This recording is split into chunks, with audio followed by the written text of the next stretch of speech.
This video is going to be about me not uploading yesterday.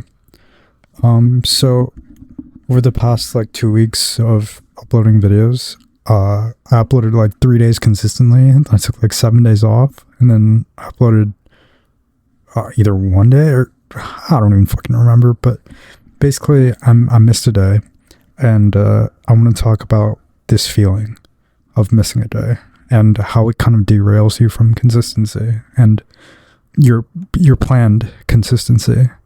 The core idea is that missing once feels worse than it is, and that weight is what kills consistency.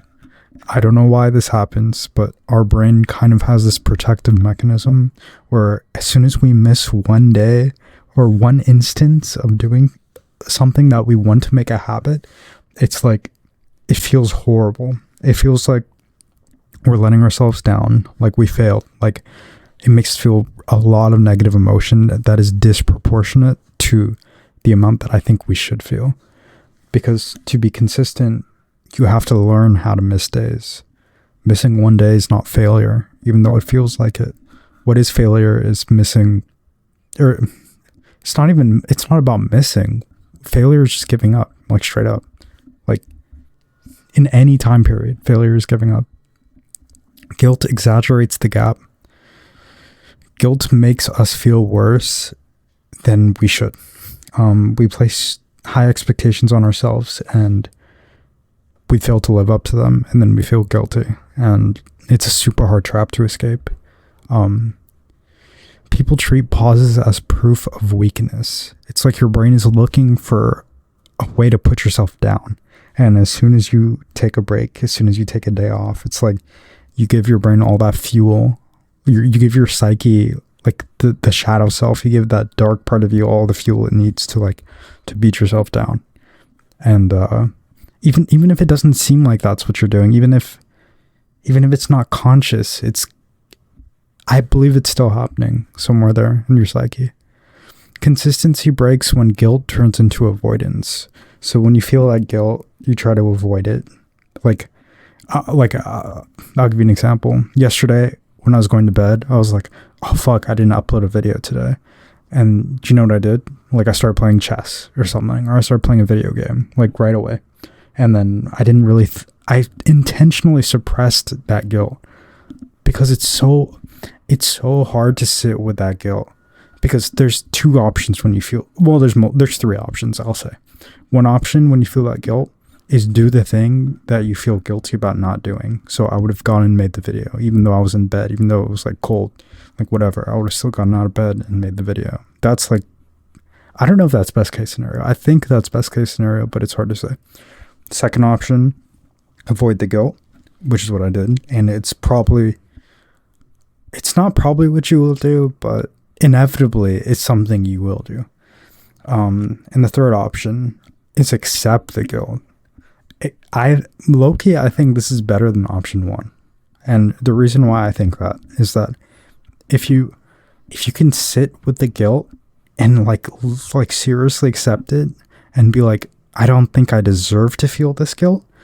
Well, is that even accepting it? I mean, it kind of is. Because you feel it fully. You feel the guilt in its entirety, and then you decide that the guilt is disproportionate. I think that is the optimal outcome. And then in your head, you tell yourself, I will do it tomorrow. It's not a big deal. The reason this works is because it takes away the guilt. And then tomorrow here's where it gets complicated for me too, because then tomorrow will come and then I avoid it again. I think that's a result of me not fully feeling that guilt and avoiding it. So yeah, I think if I actually sat with the guilt and felt it and told myself that I'll do it tomorrow, I think I actually would do it tomorrow. I think the problem is when I feel that guilt and I instantly say, I'll do it tomorrow, and then avoid, and then do something else and not think about it. That's when I don't end up doing it. I'm procrastinating the guilt. I'm procrastinating the negative emotion. I'm not suffering at the right time and in the right way. Missing once is normal. Professionals resume without drama. If you want to be a professional, you have to learn how to just start again. And I don't know, suppress your guilt, get over your guilt. I don't know if that really makes sense. It's not really making much sense to me, but this is ChatGPT's script, not mine. Quitting comes from interpreting the miss. So I think what they're trying to say is that when you quit, it's because you interpret that day you took off as some huge catastrophic failure, and you give it too much weightage in your brain that it doesn't deserve.